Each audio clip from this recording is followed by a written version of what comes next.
I was in the middle of refinishing an old rocking chair on my back porch when my phone buzzed against the wooden railing.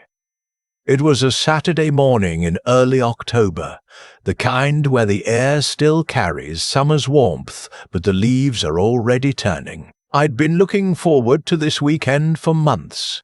Not because of anything special, just the quiet. Since my wife Carol passed 3 years ago, I'd learned to find comfort in small rituals. The woodworking, the morning coffee, the Sunday calls with my daughter. I picked up the phone expecting maybe a text from my buddy Herschel about our fishing trip next weekend or a reminder from my dentist. Instead, it was from my son-in-law. "Hey, Ed, wanted to give you a heads up before Suzanne calls. We've been talking and we think the Thanksgiving trip to Asheville this year should just be the 4 of us. You know, me, Suzanne, and the kids. Family time. Hope you understand." I read it again. Then a 3rd time. 4 of us. Family time. Hope you understand. I set the phone down on the porch railing and looked out at the backyard. The old oak Carol had planted the year we moved in was dropping its leaves in slow, lazy spirals. I stood there for a long moment, not moving, just letting the words rearrange themselves in my head. They kept coming back the same way. I wasn't invited to Thanksgiving. My name is Ed Calloway. I'm 64 years old. I taught high school history for 31 years in Greenville, South Carolina, and when Carol got sick, pancreatic cancer, stage 4, 14 months from diagnosis to the end, I spent everything we had trying to save her. The experimental treatments, the specialist in Houston, the home hospice care in those final weeks. When she passed, I had the house, my teacher's retirement, and about $11,000 in savings. That's it. But I was okay with that. We'd had 38 years together. Our daughter, Suzanne, had grown up and married a man named Trevor, and they had 2 kids, Lily, who was 7, and Owen, who was 5. And those 2 grandchildren had become the reason I got out of bed every morning after Carol died. I went back inside and sat at the kitchen table, the same table where Carol and I had eaten 1,000 meals together, where Suzanne had done her homework, where we'd argued about curfews and college applications and all the small things that seem enormous when they're happening and invisible once they're gone. The Asheville trip wasn't just any trip. It had been my idea. 6 months ago, over dinner, I'd suggested we all rent a cabin in the mountains for Thanksgiving. Something different, something Carol would have loved. Suzanne had lit up. Trevor had nodded along. I'd spent 3 weeks finding the right place. A 5-bedroom cabin outside Asheville, with a wraparound porch, and a fire pit and enough space for the kids to run around. I'd paid the full deposit, $4,200 on my visa. And now, apparently, I wasn't going. My phone buzzed again. "Trevor, also Ed, we're going to need the Wi-Fi password for the cabin booking site. Suzanne wants to add some activities. You good with that?" Something shifted in my chest. Not quite anger. More like a door closing very quietly. I called Suzanne. She answered on the 2nd ring. I could hear Owen in the background making spaceship sounds. "Hey, Dad. Hey, sweetheart. I got Trevor's message." A pause, long enough to tell me she'd known it was coming. "Dad, I was going to call you today, I promise. It's just, Trevor and I have been talking a lot lately about how we need more time as just our own family unit. The kids are at that age, you know, and we feel like when you're there, sometimes the focus shifts and—" "The focus shifts," I repeated. "That's not how I mean it. We love you, but we think this year should be for us." I noticed she said "we" a lot. I thought about Trevor's text arriving before her call. "Suzanne, I booked that cabin. I paid the deposit. We know. And we really appreciate that. Trevor's going to look into whether we can transfer the booking to our name. We'll pay you back for the deposit eventually, and honestly, if you could just share the login info, we can take it from here." "Take it from here? Can I ask you something honestly?" "Of course, Dad. Was this your idea or Trevor's?" The silence that followed told me everything I needed to know. "It was a mutual decision," she said finally. I told her I'd think about it, and I ended the call. I sat there for a long time. Outside, a squirrel was burying something in the yard with tremendous urgency, like it knew winter was coming and had no time to waste.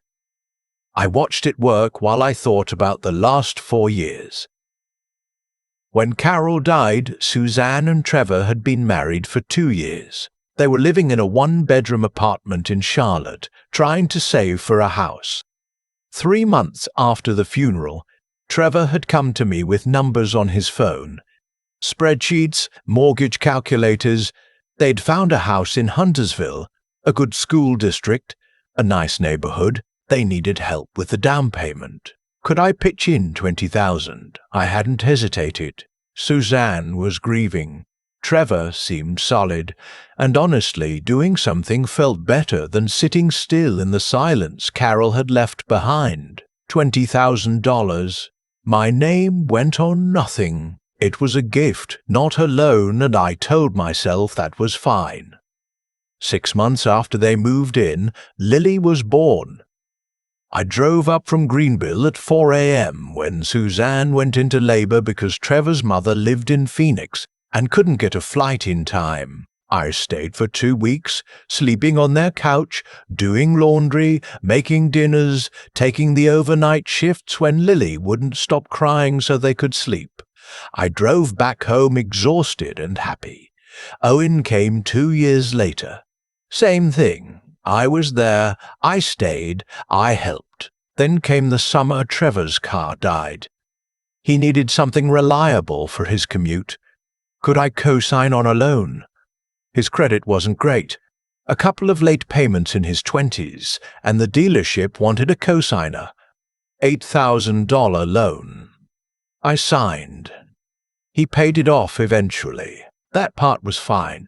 But then Suzanne's kitchen renovation, just the counters, Dad, and maybe the backsplash, which turned into a full gut job at $16,000, half of which landed on my credit card because they'd figure out reimbursement later.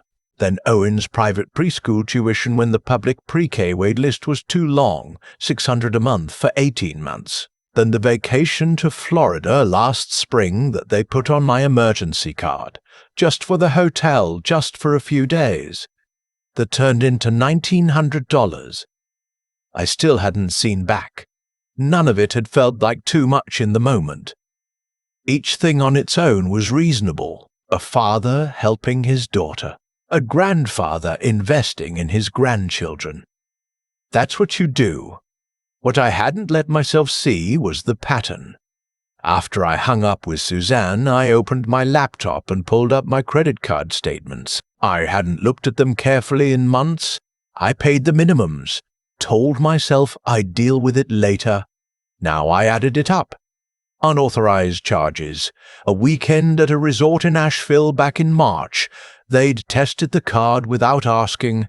A children's clothing store I'd never been to. A streaming service I didn't subscribe to. A home goods website. All small amounts, easy to miss. Together, over $3,000. Then I went looking for something else. A few months back, Suzanne had left her iPad at my house during a visit and asked me to charge it. I'd accidentally woken it up looking for the charger and seen the corner of a message thread before it locked. I hadn't thought much of it at the time. Now I pulled out my own phone and scrolled back through my photos looking for the screenshot I'd absent-mindedly taken thinking it was something else. I found it.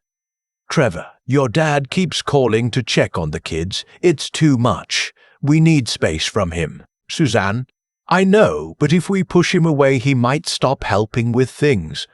Trevor, "He's going to keep helping regardless." He doesn't know how to say no. Suzanne, that's not fair. Trevor, is it Ron? When's the last time he said no to anything we asked? There was more. I kept reading. Trevor, Thanksgiving in Asheville is perfect. We go, we enjoy the cabin he paid for, and we start establishing that we don't need him there for every family thing. Suzanne, he'll be alone on Thanksgiving. Trevor, he has friends. He'll be fine. And honestly, it'll be good for him to understand that we're our own family now. He needs to stop treating us like we're still his household. I read that last line 4 times. He needs to stop treating us like we're still his household. I thought about Carol. I thought about the $20,000 down payment that put them in that household. I thought about the kitchen they'd renovated on my card. I thought about Owen's preschool and the Florida trip and 2 weeks on their couch holding a newborn so they could sleep. I got up from the table and walked to the window. My neighbor across the street was raking leaves into a pile while his grandkids jumped in it and scattered them again. He'd rake, they'd jump, he'd rake again. He was laughing. I went back to my laptop. First, I logged into the cabin booking site, the 5-bedroom in Asheville. I pulled up my reservation and I cancelled it. There was a cancellation fee. The property kept 15%. Fine. I requested the refund on the remainder and closed the tab. Then I called my credit card company. I reported the unauthorized charges. The resort, the clothing store, the streaming service, the home goods site. Fraud report, card cancelled. New card issued to me only, new number, no additional card holders. Then I called my attorney, a woman named Beverly who'd helped me with Carol's estate. I explained the co-signing situation. We talked for 40 minutes. I didn't have my name on their mortgage. That had been a clean gift, but I wanted everything documented. The unauthorized charges, the text exchange I'd photographed, the history of financial requests. Beverly told me to write it all down with dates and amounts, every transaction I could remember. I spent 2 hours doing exactly that. By the time I finished, the legal pad had 4 pages of handwriting. My phone had started ringing around the time I cancelled the cabin. I let it go to voicemail. Trevor called. Suzanne called. Trevor called again. The texts came in waves. From Trevor, Ed, we got an email that the Asheville reservation was cancelled. Did something happen with the booking? Can you call me? Then, Ed, please call us back. If there was a problem with the reservation, we need to sort this out. Then, when I didn't respond, Ed, this isn't okay. Those kids were looking forward to that trip. You can't just blow this up without talking to us. From Suzanne, Dad, please call me. I don't know what's happening, but Trevor is really upset, and I just need to talk to you. Then Dad. I turned my phone face down on the kitchen table. Outside, my neighbor had finally given up on the leaves and was sitting in a lawn chair watching his grandkids play. Smart man. I went back to the rocking chair on the porch and kept sanding. The rhythmic work was something Carol had always teased me about, how woodworking was the only thing that could make me stop talking. She wasn't wrong. My hands moved steadily and my mind went quiet. By evening, I had 22 missed calls and 38 text messages. I made myself dinner, just pasta, nothing special, and sat at the kitchen table and read through every message in order. They followed a pattern I recognized from my years in the classroom. First confusion, then frustration, then bargaining, then threats. Trevor's final message: I want you to understand that what you've done tonight has serious consequences for this family. If you want to have a relationship with Lily and Owen, you need to call us and explain yourself. We can work this out, but you have to communicate. I stared at that message for a while. The grandchildren card. I'd been waiting for it. I didn't respond. Instead, I took screenshots of everything. The text thread I'd found on the iPad, the credit card statements, the voicemails, the threatening texts. I backed everything up to my Google Drive. Then I opened a new email to Beverly and sent her all of it. The next morning I went for my usual walk, 3 miles through the neighborhood, something I'd started after Carol died on the advice of my doctor, who said my blood pressure was concerning. When I got back, Trevor's truck was parked in front of my house. He was sitting on my front steps. He looked like he hadn't slept. Ed. He stood up as I came up the driveway. Trevor, we need to talk. I don't think we do. Ed, please. He ran a hand through his hair. Suzanne is devastated. The kids are asking about the mountain trip. Can you tell me what happened? Why did you cancel the cabin without telling us? I stopped at the bottom of the porch steps and looked at him.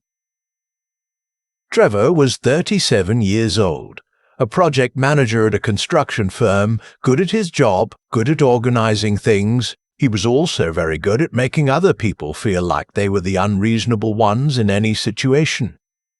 I pulled out my phone and showed him the screenshot. He knew immediately what it was. I watched his face go through several things in about 2 seconds. That was a private conversation. It was on an unsecured screen. You were going through Suzanne's messages. I was charging her iPad. The screen woke up. I took a photo because I wasn't sure what I was looking at. I kept my voice level. I'm sure now. Ed, we were venting. That's what couples do. You can't hold a private venting conversation against us. Which part was venting? The part where you said, I don't know how to say no, or the part where you planned to use the cabin I paid for and start excluding me from family events? We weren't going to exclude you from everything, just Thanksgiving. It was one holiday, Ed. It was the first step, I said, and we both know it. He went quiet for a moment. A car drove past on the street.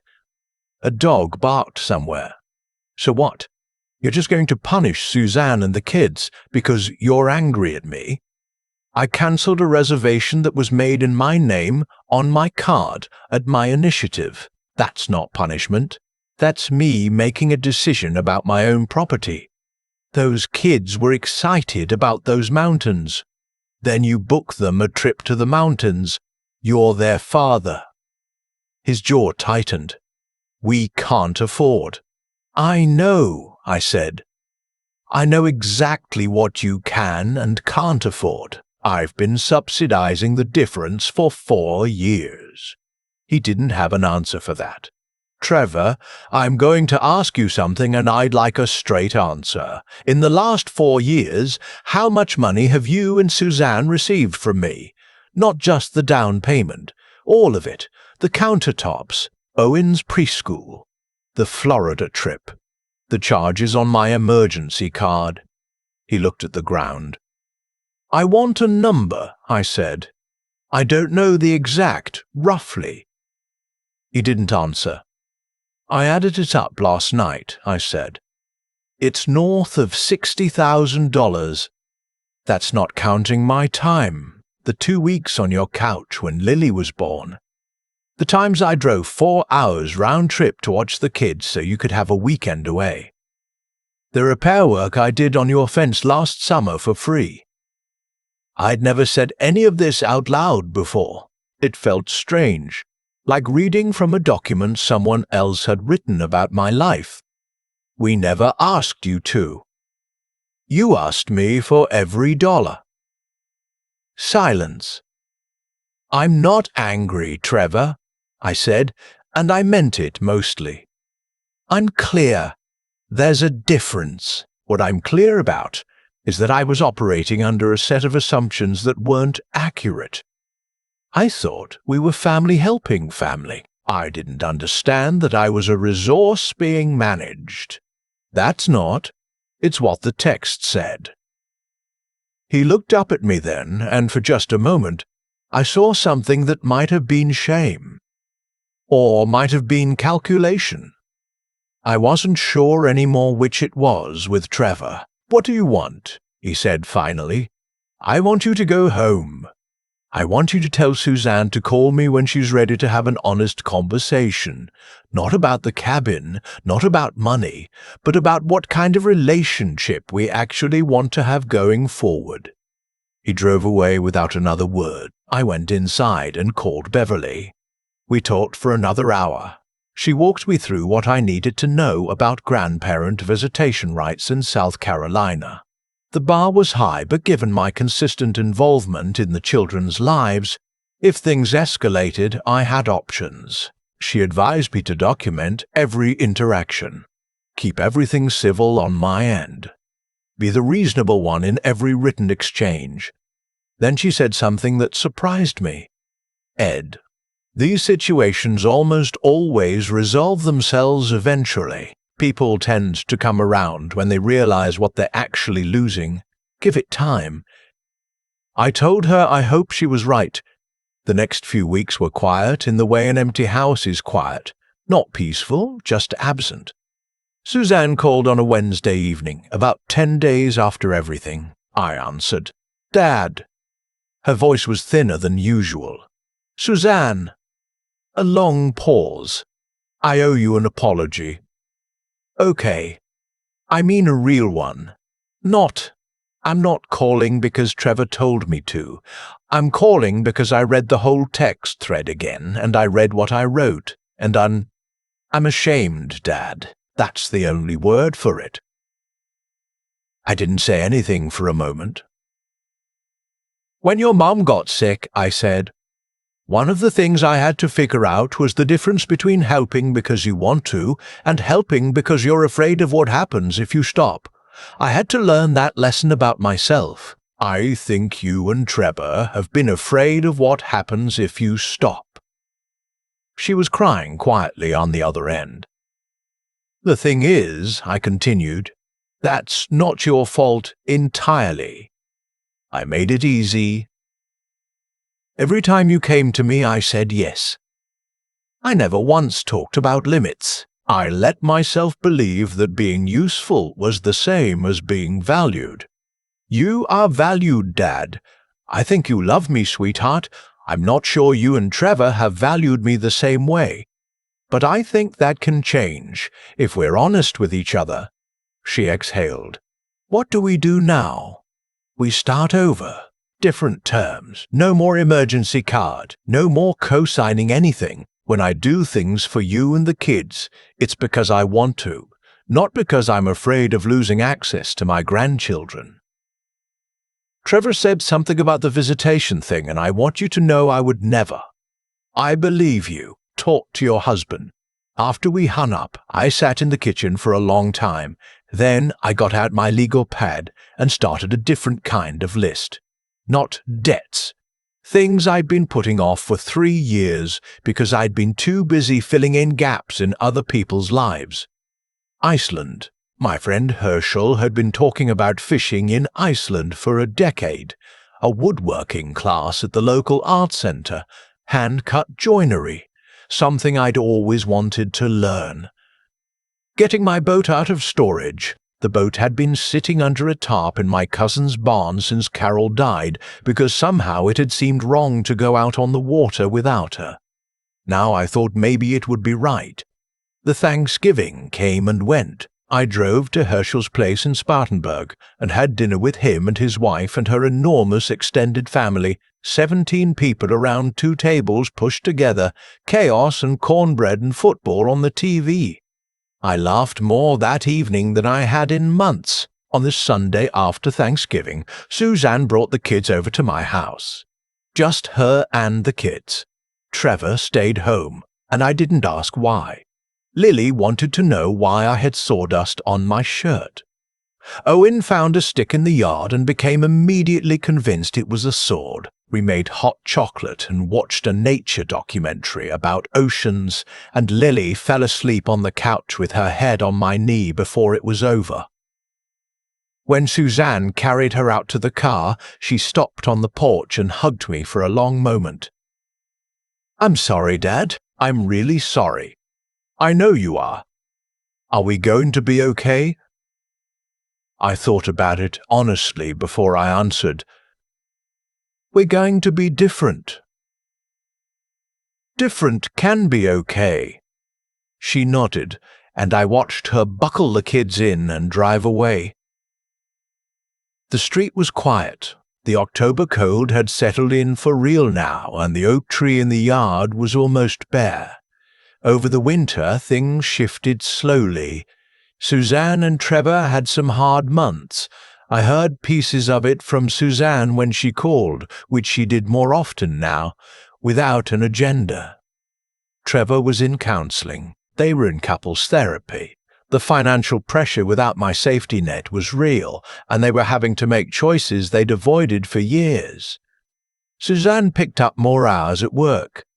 Trevor cut expenses. They figured it out the way you're supposed to, which is by doing it themselves. I started the woodworking class in January.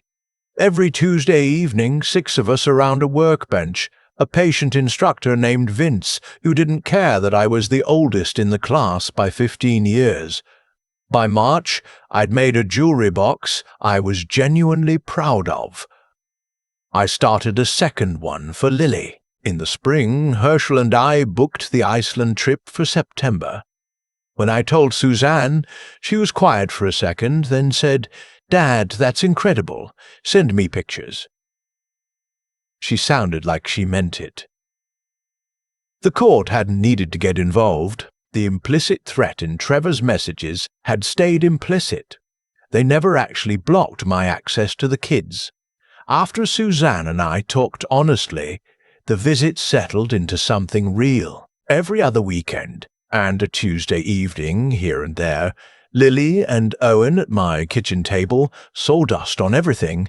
Owen convinced every piece of scrapwood was destined to be a weapon. One Saturday in April, Lily helped me hang a birdhouse in the backyard, a simple one I'd made from cedar, painted yellow because she'd insisted on yellow.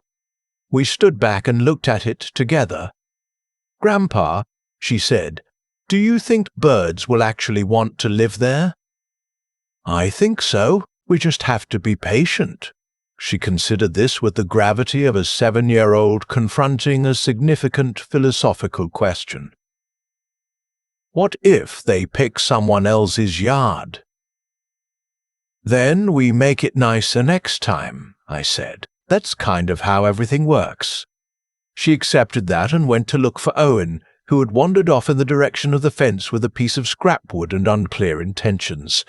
I stood there in the yard for a minute, looking at the birdhouse against the blue April sky. I thought about Carol, the way I always do in quiet moments, not with the sharp grief of the first year, but with something softer. I thought about what she would make of all of it.